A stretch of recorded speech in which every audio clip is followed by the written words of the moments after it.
Hello friends, नमस्कार। स्वागत है आपका यूट्यूब चैनल पर एक अनदर वीडियो। और इंडिया बुल हाउसिंग का जो Q4 का रिजल्ट आया है तो उसको आंकड़े देखने की कोशिश करते हैं, उसके नंबर देखने की कोशिश करते हैं, कितना प्रोविज़न किया गया है, क्या प्रॉफिट रहा है, क्या रेवेन्यू रहा है और आने वाले दिनों में किस तरह से ट्रेड कर सकता है स्टॉक, उसको टेक्निकली समझने की कोशिश करेंगे। तो सारा कुछ इस वीडियो में जानने की कोशिश करेंगे।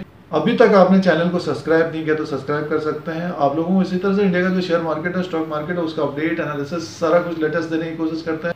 तो आइए इसके आंकड़े देखते हैं और फिर इसका टेक्निकल चार्ट देखेंगे। मेन हाइलाइट्स को देखने की कोशिश करेंगे, कितना रेवेन्यू रहा है और प्रॉफिट क्या रहा है और प्रोविजन क्या क्या है कोविड-19 और लॉकडाउन की वजह से। इसमें लोन बुक देखिए, FY19-2020 में 69,676 करोड़ का लोन बुक है और FY19 में 80 और FY18-19 में 91,530 करोड़ का, यानी मीन्स काफ़ी कम इनका लोन बुक हुआ है।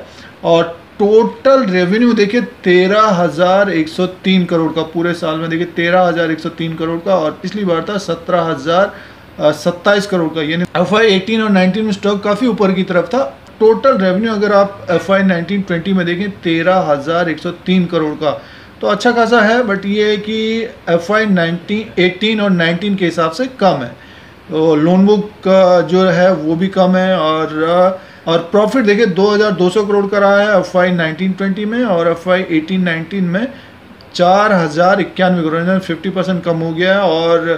और नॉर्मलाइज प्रॉफिट का देखिए 2,904 करोड़ का था, और अगर आप FY19-18 का देखें तो 4,091 करोड़, तो प्रॉफिट भी कम है और लोन बुक भी कम है। बट ये है कि प्रॉफिट में है कंपनी। और देखिए Q4 FY19-20 में 2,954 करोड़ का टोटल रेवेन्यू है, और Q3 FY19-20 का 2,843 करोड़, यानी मीन्स पिछले क्वार्टर से कुछ बढ़ के है। बट अगर आप इससे पहले क्वार्टर से लगाएंगे तो कम है, और वो इसमें मेंशन नहीं किया इन्होंने।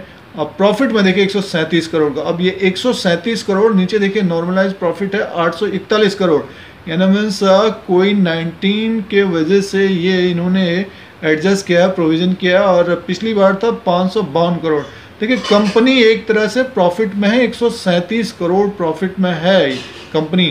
तो इसमें देखिए इन्होंने दिया है कोविड-19 related provision taken thought the profit and loss 700 crore, और normalise profit for the company for the quarter 841 crore. तो एंड फॉर फुल FY20 में 2,904 करोड़ का। तो इन्होंने जो प्रोविज़न एक किया है 700 करोड़ का, और उसके वजह से प्रॉफिट। और इसमें देखिए इन्होंने फिर नीचे की तरफ दिया है नेट प्रॉफिट में, देखिए ये सारा कुछ दिया है। अभी जो Q4 FY20 में 137 करोड़ का, पिछली बार था 552 करोड़ का। और उसके बाद जो इन्होंने एक ये मेन मेंशन किया है, देखिए ये 700 करोड़ का प्रोविज़न किया है। तो पूरा टोटल प्रोविज़न क्या किया है वो देखते हैं। देखिए टोटल प्रोविज़न देखिए 3,741 करोड़, 3,741 करोड़ का प्रोविज़न किया है, और extra provision of balance sheet 2,391 crore. अब इनका शेयर होल्डिंग देखते हैं कि मार्च, अब इनका शेयर होल्डिंग देखते हैं क्या इनका रहा है। लोन बुक में देखिए ये है, लोन बुक है 68% है। लोन बुक का देखिए ये इन्होंने इस तरह का दिया है, लोन बुक 68%, देखिए ये येलो है। और आप स्काई ब्लू में देखेंगे 13% कैश एंड कैश का है। कैश इनके पास पिछली बार लगभग 18 से 20 हज़ार करोड़ का था, अब की बार लगभग इनके पास 10 से 12 हज़ार करोड़ के आसपास है। अब देखिए शेयर होल्डिंग पैटर्न में देखिए FIS का जो है 38% है। तो मान के चलिए स्टॉक जब FIS ने बढ़ाया तो स्टॉक अच्छा खासा ऊपर की तरफ जाता हुआ दिख सकता है। ये है कि वॉलेटाइल काफ़ी उतार चढ़ाव हो सकता है, काफ़ी अप डाउन हो सकता है। और जो फाउंडर हैं, तो अगर आप फाउंडर का देखेंगे तो 22.9% है, और ये 2% है आपका India bull employees welfare trust का, और म्यूचुअल फंड एंड बैंक का है, म्यूचुअल फंड और बैंक का है 11% का है, और India bull employees welfare trust का है 2% का, और 25% है पब्लिक के पास। तो देखिए काफ़ी कम है पब्लिक के पास। और स्टॉक में कोई भी न्यूज़ आती है, स्टॉक काफ़ी तेज़ी से भागता हुआ भी नज़र आता है। और जो गिरावट होती है वो भी बहुत तेज़ी से होती है। तो ये फॉरेन इंस्टीट्यूशनल शेयर होल्डिंग 38.4% है। ध्यान रखिएगा, अगर स्टॉक में आने वाले दिनों में अच्छा रेवेन्यू, अच्छा प्रॉफिट होता है तो बहुत तेज़ी से ऊपर की तरफ जाता हुआ दिख सकता है। अभी स्टॉक अब अप ट्रेंड में है। निफ्टी में गिरावट होगी तो इसमें भी गिरावट होगी, ऐसा नहीं है कि इंडिया बुल हाउसिंग में गिरावट नहीं होगी। बट 31 मार्च को जो इनके फाउंडर हैं समीर गौलत जी, तो उसमें इन्होंने लगभग 24 लाख के इक्विटी शेयर खरीदे हैं। तो ये भी एक ध्यान देने वाली बात है कि अगर फाउंडर खरीद रहे हैं तो जाहिर सी बात है स्टॉक ऊपर की तरफ जाता हुआ दिख सकता है। अब जैसे कोई बहुत सारे लोग ईपीएस को देखते हैं और उसमें देखिए जो ईपीएस के हिसाब से आप देखेंगे, क्योंकि प्रॉफिट में कम हुआ है तो जाहिर सी बात है आप देखिए ये 3.27 का है और पिछली बार 12.90 का था। देखिए अर्निंग पर शेयर में लगभग 3.27 का है और पिछली बार 13 के आसपास, उससे पहले 23 के आसपास। यानी मीन्स आने वाले समय में अगर ग्रोथ होती है, यहाँ से बढ़ता है, रेवेन्यू बढ़ता है, कोविड-19 लॉकडाउन, कोविड-19 की प्रॉब्लम धीरे धीरे ख़त्म होती है और इनका लोन बुक ऊपर की तरफ जाता है, जैसे 91,000 करोड़ के आसपास या 1 लाख करोड़ के आसपास पार होता है, तो आप डेफिनेटली स्टॉक फिर ऊपर की तरफ जाता हुआ देख सकता है। निफ्टी में तेज़ी है तो उसमें आप ये है कि इंडिया बुल हाउसिंग को ऊपर की तरफ जाता हुआ देख सकते हैं। बट ये है कि इसमें गिरावट भी बहुत तेज़ी से आ जाती है और पिछले कुछ समय से इसमें नोट किया है, जब भी आप देखेंगे 4-5 साल में कोई भी न्यूज़ आती है, कोई ना कोई खबर मैनेजमेंट में, कोई ना कोई एलिगेशन या कोई ना कोई खबर इसमें आ जाती है जिसके कारण इसमें गिरावट होती है। तो थोड़ा सा जो नए इन्वेस्टर्स हैं या पुराने भी हैं, जो भी आपने ऊपर के लेवल पे फंसे हुए हैं या यहाँ पे इन्वेस्टमेंट कर रहे हैं, तो थोड़ा सा ये ध्यान में रखिए, इसमें काफ़ी वॉलेटाइल, काफ़ी उतार चढ़ाव होता है।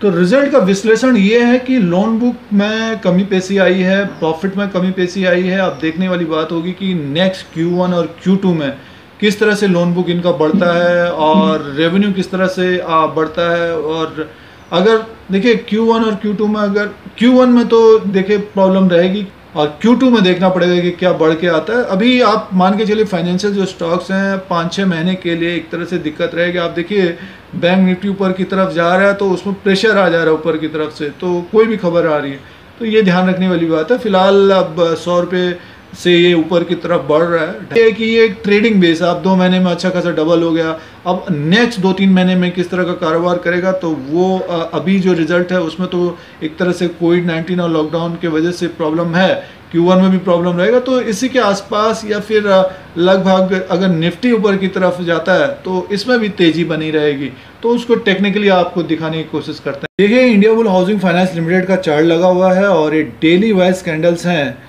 अभी आप देख रहे हैं कि मूविंग एवरेज से ऊपर की तरफ कारोबार कर रहा है, RSI लगभग 70 के आसपास पहुंच रहा है। तो यहाँ पे कुछ अगर ऊपर की तरफ जाता है स्टॉक तो हो सकता है इसमें गिरावट दिखे।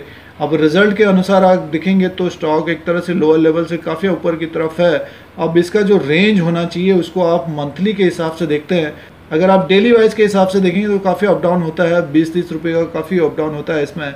देखिए ये मूविंग एवरेज है, इसका जो हडल बना हुआ है 260 और 250 के आसपास बना हुआ है। यानी मीन्स अगर इसके ऊपर क्लोजिंग देता है, 260 के ऊपर अगर क्लोजिंग देता है तो आपको डेफिनेटली ये 360 तक जाता हुआ दिख सकता है आने वाले दिनों में। कुछ आंकड़े चेंज हो जाते हैं, देखिए ऐसा नहीं है कि आप एक ही जैसे आंकड़े मिलेंगे आपको। जो अगर आप चार्ट के अनुसार देखते हैं तो इसका 200 रुपये का अच्छा खासा सपोर्ट है और ऊपर का जो रेजिस्टेंस है 260 के आसपास है। जब ये इसी के आसपास ये कारोबार कर रहा था, इससे पहले जब इसमें गिरावट आई थी 170 तक आया था, उसके बाद ये 250-260 के आसपास काफ़ी ये दिन रहा और वहाँ से एक जंप मार के 330-350 तक गया था। तो वही चीज़ अब हो रहा है इसमें। और इसमें देखिए जो RSI है, तो RSI है रिलेटिव स्ट्रेंथ इंडेक्स, लगभग 36 के आसपास है। तो अभी काफ़ी है ऊपर की तरफ जाना, बट ये है कि समय लगा सकता है वो 2-3 महीना, 4 महीना, 6 महीना। Q1 का जो रिजल्ट रहेगा उसमें सब जानते हैं कि कमी पेशी रहेगी, Q2 में भी कमी पेशी रहेगी, बट ये है कि फिर भी एक ग्रोथ होने की उम्मीद रहेगी उसमें। और देखना पड़ेगा कि फाइनेंशियल स्टॉक्स, बैंक निफ्टी किस तरह से कारोबार करता है आने वाले दिनों में। अभी तो अप ट्रेंड में लग रहा है और लोअर लेवल से एक तरह से उसमें बाइंग आ रही है, जो बड़े स्टॉक्स हैं वो बढ़ रहे हैं और इंडिया बुल हाउसिंग में भी बढ़ रहा है। जब भी निफ्टी ऊपर की तरफ जा रहा है तो ये भी ऊपर की तरफ जा रहा है।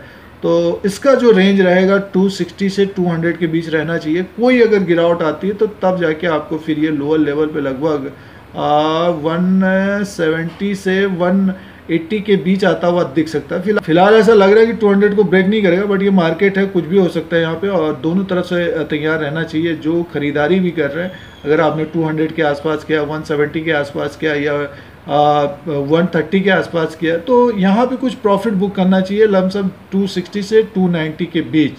तो ये ध्यान रखिएगा, इस कैंडल को फिल करेगा आने वाले दिनों में। 315 और 320 तक ये आने वाले दिनों में जा सकता है। उसके बाद जो ऊपर का टारगेट होगा 350 का होगा। 300 क्रॉस करने पर ये लगभग 20% और ऊपर की तरफ जाता हुआ दिख सकता है। और रिजल्ट में एक तरह से ठीक ठाक है। कोविड-19 और लॉकडाउन की वजह से दिक्कत है, जो इसमें फंसे हुए ऊपर की तरफ से कुछ परसेंटेज के हिसाब से इसमें बाय करना चाहिए। जो निवेश करना चाहते हैं तो अपने पॉकेट के अनुसार करने की कोशिश। काफ़ी उतार चढ़ाव वाला स्टॉक है ये। अगर आपको पिछले 5 साल में देखेंगे तो इसका नेगेटिव रिटर्न रहा है, बट ये है कि 2-3 महीने में अच्छा खासा ये रिटर्न देता है। इसीलिए जो रिटेलर्स हैं इसको काफ़ी पसंद करते हैं। तो फ्रेंड्स, ये India bull housing finance limited का आप लोगों के लिए सिंपल सा एक चार्ट बताने की कोशिश है। फिलहाल इसमें आप ट्रेंड बना हुआ है, 260 का एक हर्डल बना हुआ है।